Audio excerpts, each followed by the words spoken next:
Bonsoir à tous, bienvenue à ce flash d'information.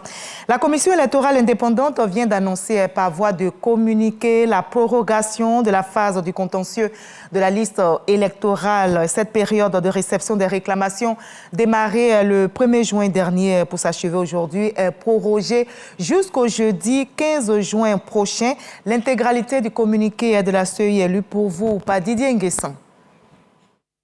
La Commission électorale indépendante, CEI, porte à la connaissance de la population ivoirienne que la période de réception des réclamations dans le cadre du traitement du contentieux de la liste électorale qui a débuté le 1er juin pour s'achever le 10 juin 2023 est prorogée jusqu'au jeudi 15 juin 2023, inclus sur le territoire national. La liste des réclamations sera affichée au sein de chaque commission électorale locale le vendredi 16 juin 2023.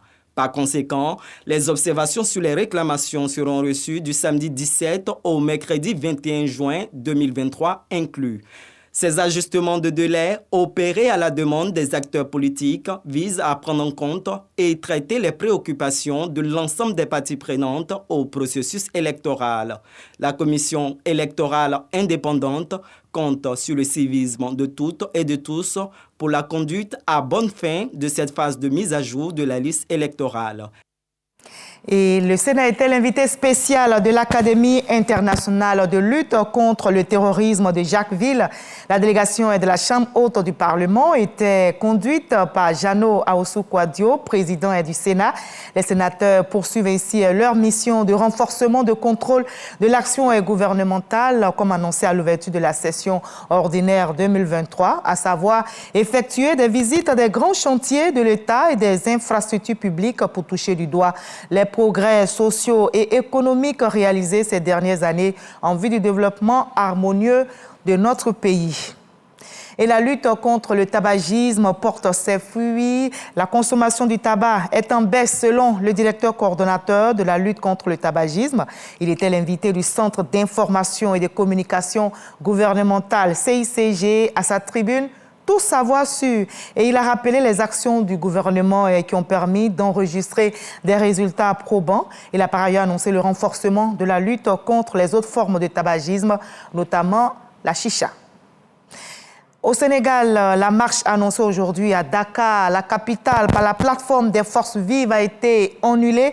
Cette marche avait été interdite par les autorités comme le rassemblement est prévu vendredi après la condamnation de l'opposant Ousmane Sonko la semaine dernière et qui a provoqué des violences meurtrières. La préfecture a avancé, entre autres, des menaces réelles de troubles à l'ordre public, des arguments rejetés par la plateforme des forces vives. Mais ce samedi, la plateforme a sursis aux manifestations pour permettre, selon elle, aux populations de vaquer à leurs occupations, de relancer les activités économiques et de surtout préparer la prochaine fête de la Tabaski. La nouvelle de leur disparition avait fait le tour du monde, mais aujourd'hui, c'est un ouf de soulagement. Les 4 enfants disparus dans la jungle amazonienne de Colombie après le crash de l'avion survenu le 1er mai dernier ont été retrouvés tous vivants. Ces enfants rescapés étaient âgés de 13 ans, de 9 ans, de 4 ans et d'1 an. Ils ont erré pendant 40 jours dans la jungle, livrés à eux-mêmes, mais ils ont survécu par miracle. Les adultes, dont leur mère qui voyageaient avec eux, ont péri malheureusement dans le crash. Les secouristes de cette opération baptisée Espérance ont parcouru au total près de 2600 km dans cette jungle impénétrable, toujours avec une foi intacte. C'est donc un miracle, selon le président colombien Gustavo Petro. Et nous sommes samedi et nous aurons la page culture. Nous recevons ce soir professeure Jacqueline Hob, première femme ivoirienne agrégée de droit privé. Elle est membre du Conseil constitutionnel et elle vient d'éditer son 3e ouvrage sur le droit ivoirien des successions. Comment se fait la transmission des biens et des droits en cas de décès et que dit la nouvelle loi sur les successions dans notre pays? Professeure Jacqueline Hob, spécialiste dans le domaine, nous éclairera ce soir. On se retrouve à 20h. À tout à l'heure.